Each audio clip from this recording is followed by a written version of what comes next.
왜 같은 수행인데도 어떤 사람은 수행할수록 더 순조롭고 어떤 사람은 수행할수록 더 고난을 겪는가? 어떤 사람은 한 가지 선행을 통해 운명이 바뀌는데 어떤 사람은 평생 선행을 해도 전혀 나아지지 않는 이유는 무엇일까요?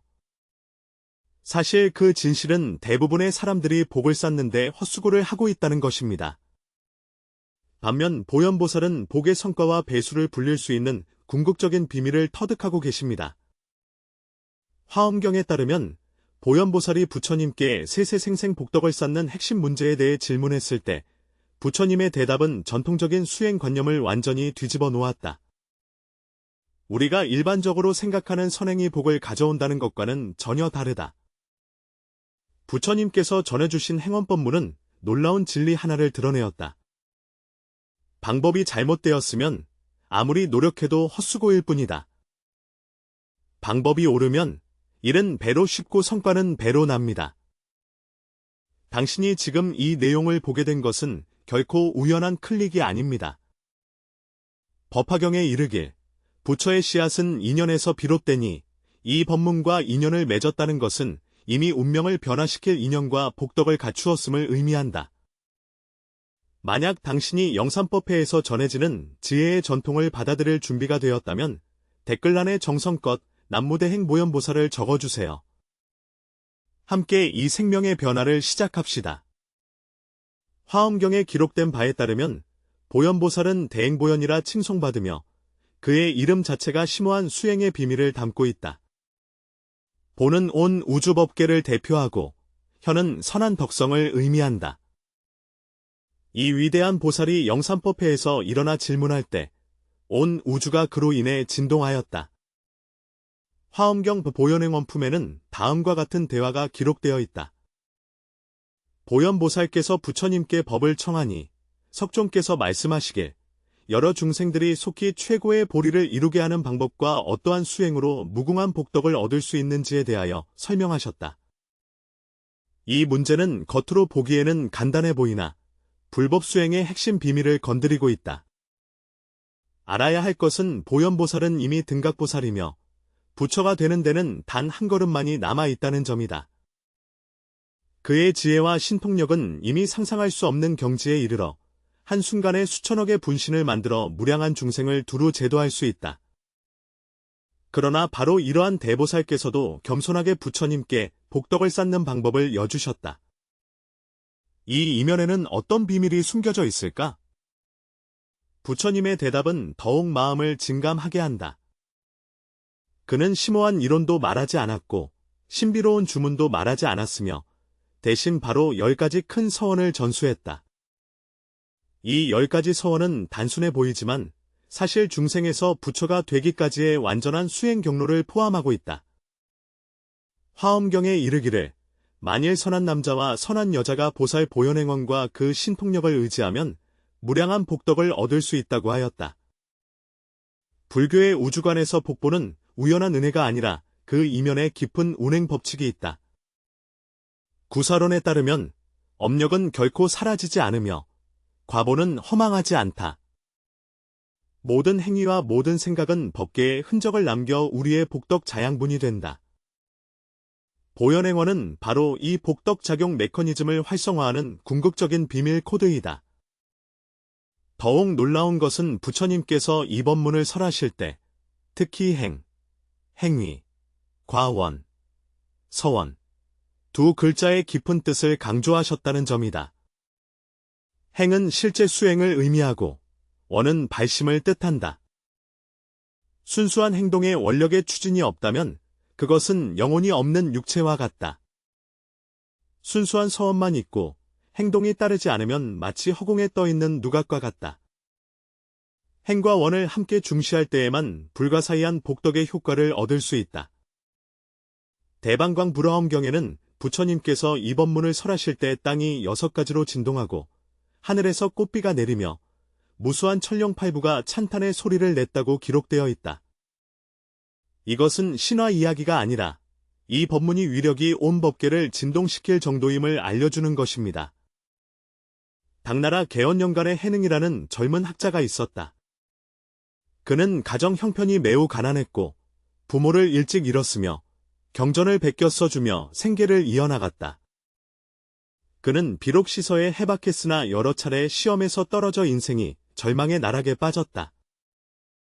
더 나쁜 것은 그가 이상한 병에 걸려 밤이 되면 고열이 나고 낮에는 극도로 쇠약해져 여러 명의 명의들도 어찌할 도리가 없었다는 것이다.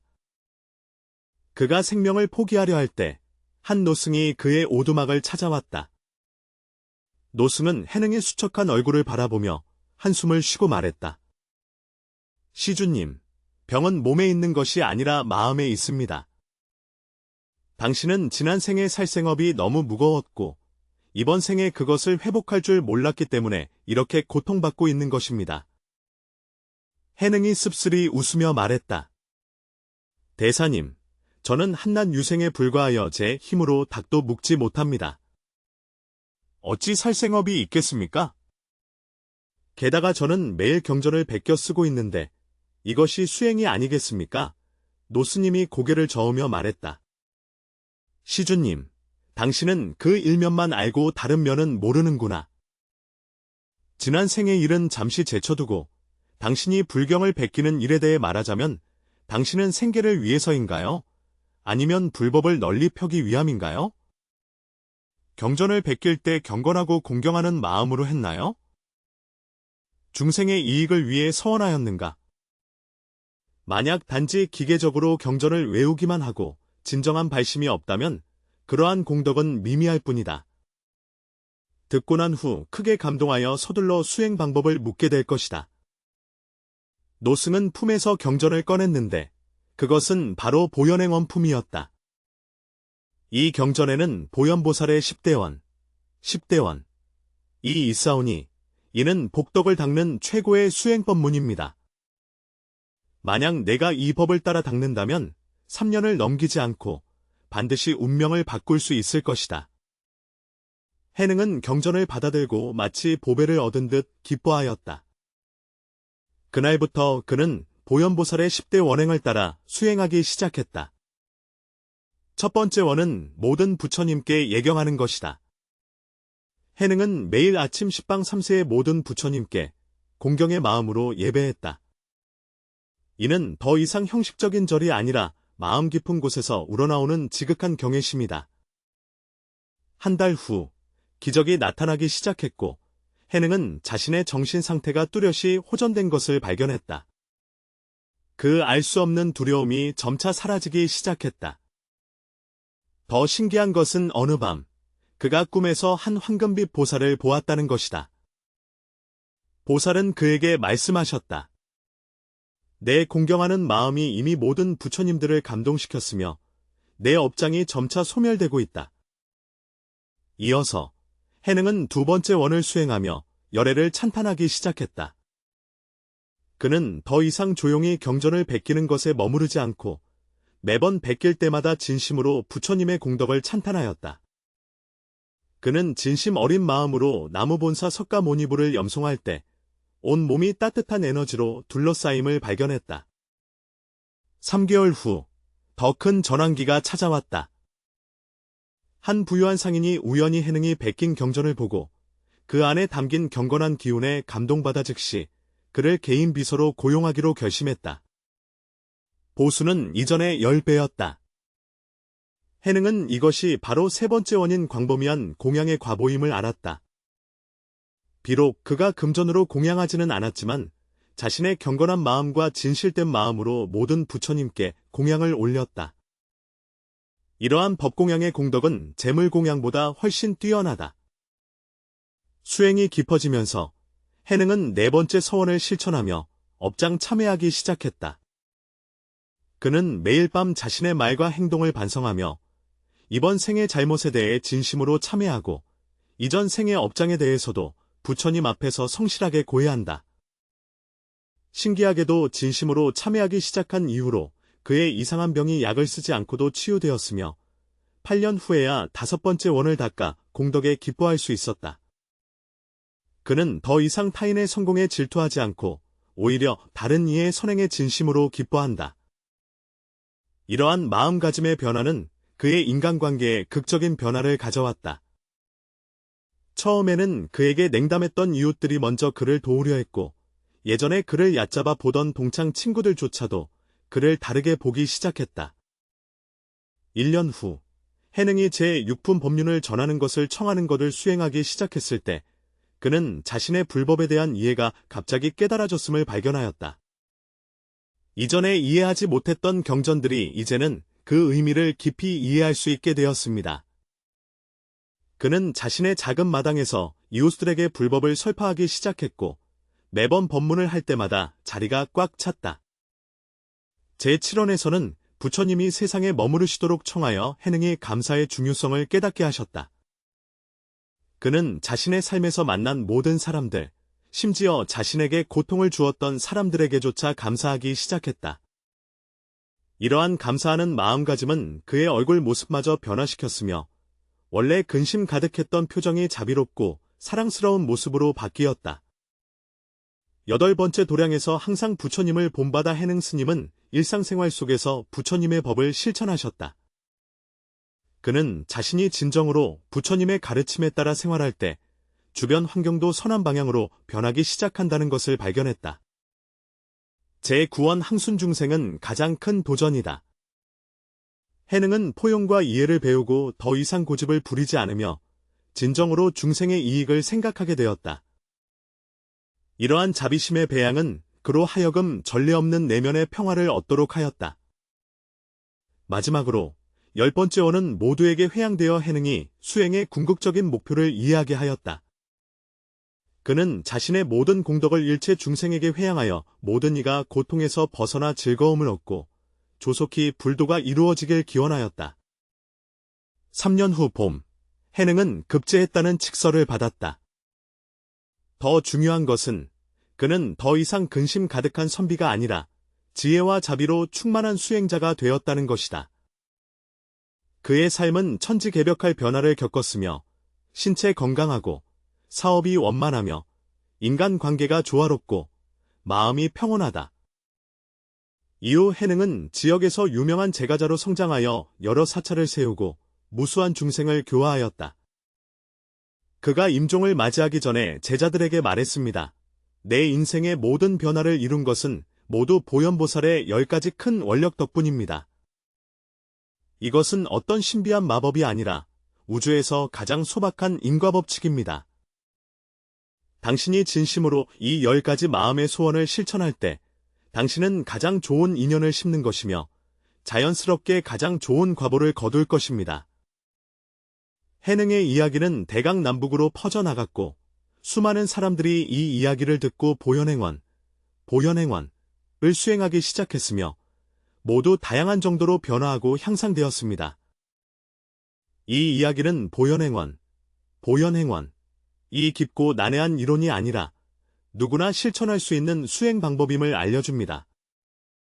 이제 우리 함께 보현보살의 10대 원에 담긴 과학적 원리를 깊이 탐구해 봅시다. 당신은 아마 의문을 가질 것입니다.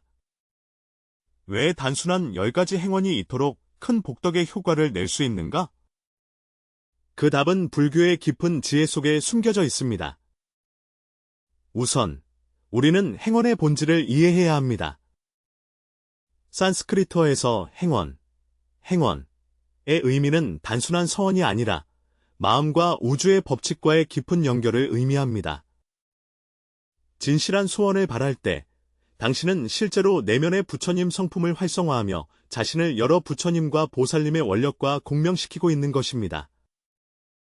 첫 번째 서원에서 모든 부처님을 예경하는 것은 겉보기에 단순해 보이지만 실제로는 매우 깊은 수행의 비밀을 담고 있다.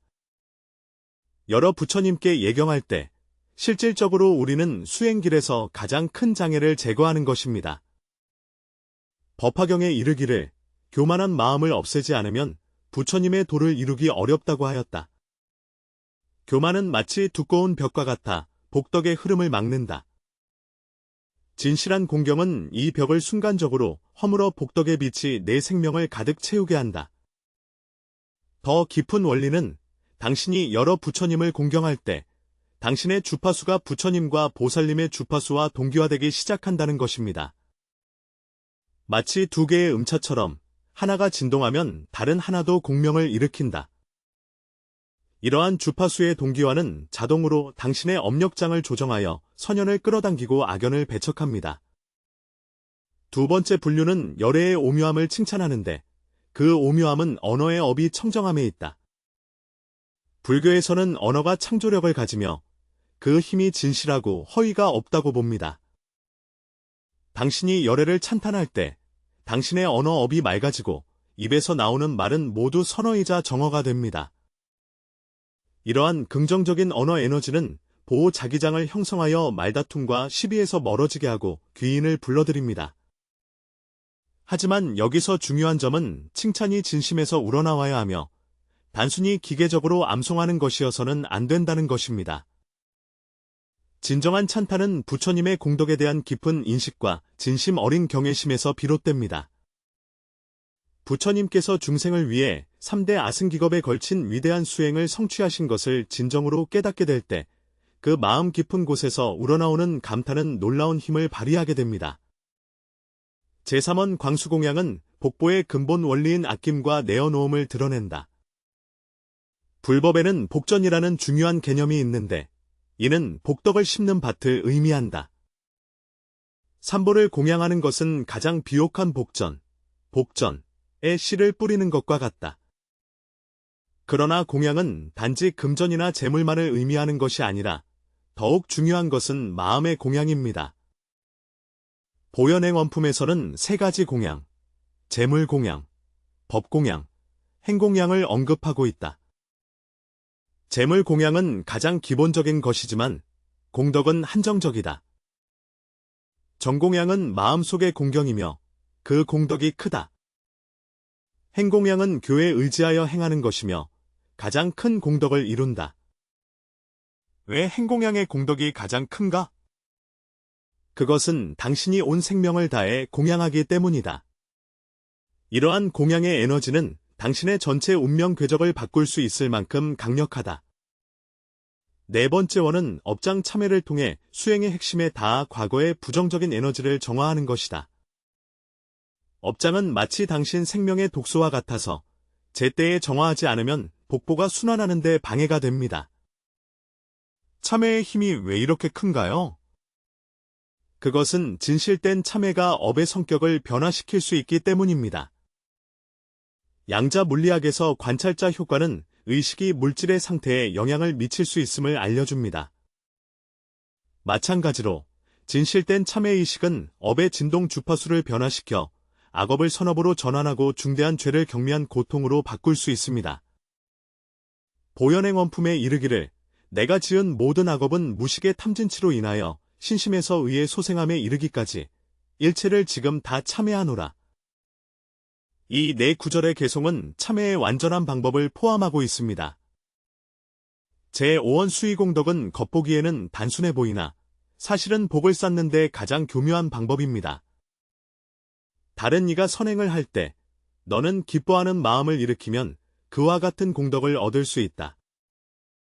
이것은 불법에서 가장 가치 있는 투자입니다. 왜 수의는 이렇게 큰 힘을 가질까? 수의는 순수한 마음가짐이기 때문이다. 잡념이 없고 조건이 없으며 오로지 타인의 선행을 기뻐하는 마음이다. 그러나 함께 기뻐하는 데는 한 가지 중요한 점이 있으니 반드시 진심이어야 한다. 입으로만 기뻐하면서 마음속에 질투가 가득하다면 공덕을 얻지 못할 뿐만 아니라 오히려 악업을 쌓게 됩니다. 진정한 수의는 자비심에서 비롯되며 중생의 복락에 대한 진심 어린 기원에서 나옵니다. 이 5가지 대원은 복덕을 쌓는 기본 틀을 이루며 서로 밀접하게 연결되어 상호 촉진한다. 내경은 겸손심을 기르고 칭찬은 남은 업장을 정화하며 공양은 복덕을 증장시키고 참회는 장애를 제거하며 수의는 공덕을 확대한다. 이 5가지 고리가 선순환을 이룰 때 당신의 복덕은 기하급수적으로 증가할 것입니다. 다음 5가지 대행원의 수행은 우리를 더 깊은 수행의 경지로 인도할 것입니다. 이것은 단순히 복을 쌓는 것만이 아니라 지혜의 깨달음과 자비의 완성을 의미합니다. 6번째 서원인 전법률은 깊은 진리를 드러내며 진정한 복덕은 지혜의 전파로부터 온다는 것을 나타냅니다. 당신이 선지식을 청하여 법륜을 굴리게 할 때 실제로는 무량 중생이 정법을 들을 인연을 창조하는 것입니다. 이러한 발심의 광대함은 불가사의한 복덕을 초래한다. 왜 법륜을 전하라고 청하는 것이 그렇게 큰 공덕이 되는가? 화엄경 중 말하기를 스승님께서 경전의 먼지를 뒤집어쓰고 장구한 세월을 견뎌내셨으며 몸은 강상에 앉아 삼천대천세계를 두루 살피셨다. 만약 법을 전하여 중생을 제도하지 않는다면 결국 은혜를 갚을 능력이 없다. 지혜를 전파하는 것은 가장 큰 시주로서 그것이 근본적으로 중생의 고통을 해결할 수 있기 때문이다. 내가 법의 전달자가 될 때 너는 중생들의 은사가 되니 이러한 공덕은 세속의 재물로는 헤아릴 수 없다. 능엄경에는 또 하나의 비밀이 있는데 그것은 당신 내면의 지혜를 활성화시킨다는 것입니다. 진정으로 정법이 널리 전해지길 바랄 때 당신의 마음은 법계의 지혜와 연결되어 자연스레 더 깊은 이해와 통찰을 얻게 된다. 많은 수행자들은 자신이 법을 펼쳐 중생을 이롭게 하기 시작할 때 자신의 지혜도 급격히 발전하는 것을 발견한다. 이것은 우연한 현상이 아니라 법계의 자연스러운 법칙이다. 7번째 서원은 선지식을 존중하고 보호하는 마음을 드러낸 것이다. 이 시대의 진정한 선지식은 목란화처럼 희귀하여 선지식을 만나는 것조차 쉽지 않으며 이를 지키고 받드는 것은 더욱 귀중하다. 당신이 염주를 청할 때 사실 당신 자신과 무량한 중생을 위해 법신 지혜의 생명을 보존하는 것입니다. 이 소원의 깊은 의미는 감사하는 마음을 기르는 것이다. 감사는 높은 진동수로 더 많은 아름다운 것들이 당신의 삶에 들어오도록 끌어당깁니다. 진정으로 삼보의 은덕에 감사할 때 당신의 마음가짐은 근본적으로 변화하여 불평에서 감사로, 요구에서 헌신으로 바뀝니다. 제8원에 항상 부처님을 따르는 학문은 수행의 핵심 방법입니다. 부처님은 깨달음의 기준이며 보살은 수행의 본보기이다. 당신이 항상 부처님과 보살님을 기준으로 자신을 요구할 때 당신의 모든 행동과 모든 생각은 부처님의 길에 가까워지고 있는 것입니다. 항상 불법을 따르는 것은 맹목적인 모방이 아니라 부처님의 정신적 본질을 깊이 이해한 후 현실 생활에서 이를 구현하는 것이다. 부처님의 자비, 지혜, 두려움 없는 용기, 그리고 정진은 우리 모두가 본받아야 할 본보기입니다. 진정으로 부처님의 가르침에 따라 삶을 살아갈 때 당신은 이 세상에서 불법을 실천하는 것이며 이러한 공덕은 이루 말할 수 없이 위대합니다. 제10원 항순중생, 항순중생은 가장 도전적인 수행입니다. 중생의 근성은 천차만별이며 요구도 각기 다릅니다. 어떻게 항순할 수 있을까요? 여기서 핵심은 항순의 참된 뜻을 이해하는 데 있습니다. 항순은 무원칙한 맞춤이 아니며 정법을 고수하는 전제하에 가장 적절한 방법으로 중생에게 이익을 주는 것이다. 법화경에는 관세음보살이 32응신을 가지며 다양한 모습으로 나타나 중생을 교화할 수 있다고 기록되어 있다. 이것이 중생을 항상 원만하게 순응시키는 최고의 경지이며 기연에 따라 나타나고 인재에 맞게 가르침을 베푸는 것이다. 이러한 지혜와 자비를 갖추게 되면 어떤 환경에서도 능숙하게 대처할 수 있으며 자연스럽게 중생의 사랑과 보살핌을 받게 됩니다. 항상 중생을 순응하는 것은 또 하나의 중요한 역할이 있습니다. 아집을 소멸시키는 것입니다. 당신이 항상 다른 사람을 생각하고 항상 중생의 이익을 중시하면 당신의 아집은 모르는 사이에 사라지게 됩니다. 아집의 소멸은 성불의 길에서 중대한 돌파구이며 완전한 복덕을 얻는 필수적인 길이다. 제10원 보편회양은 전체 수행체계의 완성이다. 회양이란 나누는 것이다. 자신의 모든 공덕을 일체 중생과 나누어라. 이것은 겉으로는 자신의 공덕을 줄이는 것처럼 보이지만 실제로는 무한히 공덕을 증장하는 것입니다. 회양이 어떻게 공덕을 증장시킬 수 있는가? 이는 불법에서 성공연기 이론과 관련이 있다. 공덕의 본성은 공이지만 인연과 합쳐져 작용할 수 있다. 공덕을 중생에게 회양할 때 당신은 모든 중생과 선연을 맺게 됩니다. 이런 선연은 미래의 놀라운 방식으로 당신에게 보답될 것입니다. 더 중요한 것은 회양은 보살의 발심을 드러내며 자신을 위한 안락을 구하지 않고 중생이 고통에서 벗어나기를 바라는 마음을 나타냅니다.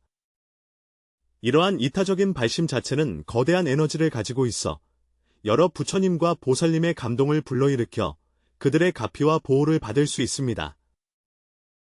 10가지 큰 서원의 행원 이 완전한 수행체계를 이룰 때 그들 사이에는 화학적 반응이 일어나며 공덕이 지수 함수적으로 증가합니다.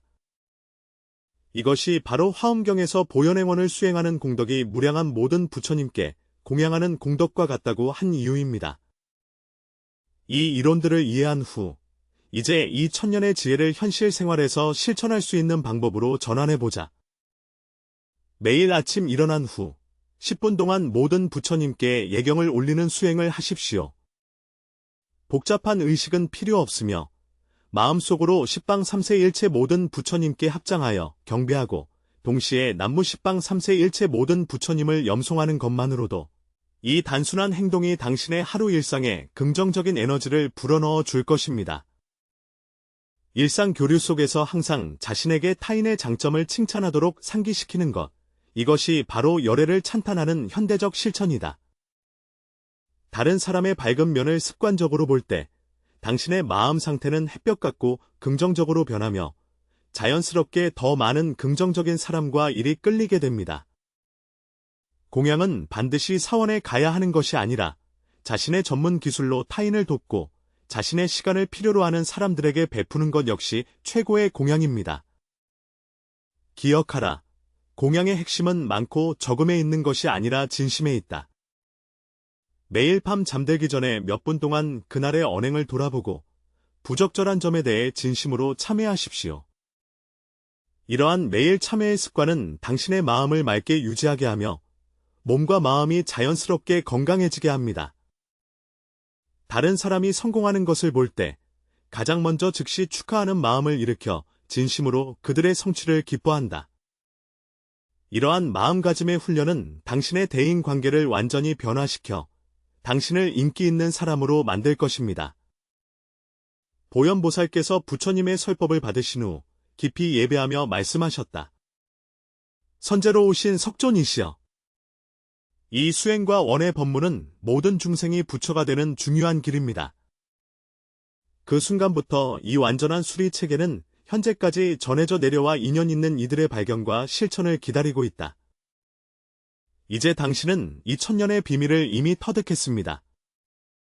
핵심은 실천에 있습니다. 부처님께서 말씀하시기를 종이 위에서 얻는 깨달음은 결국 얕다. 이 순간을 자각하는 것이 중요하며 수행을 통해 더 깊은 진리를 깨닫게 된다고 하셨습니다. 만약 실천하지 않으면 모두 허공에 세운 누각일 뿐이다. 오늘부터 이 고대의 지혜가 당신의 삶 속에서 꽃피고 열매 맺도록 하시겠습니까? 댓글란에 여러분의 생각을 알려주시고 깨달음을 나누어 주세요. 함께 수행의 길에서 서로 격려하며 함께 성장합시다. 이 법문을 들을 수 있는 당신은 이미 운명을 바꿀 모든 조건을 갖추고 있습니다. 남은 것은 오직 내가 첫걸음을 내디딜 용기가 있는지에 달려있다. 이 영상을 보는 모든 인연 있는 이들이 복과 지혜를 함께 닦아 조속히 보리를 증득하기를 바랍니다.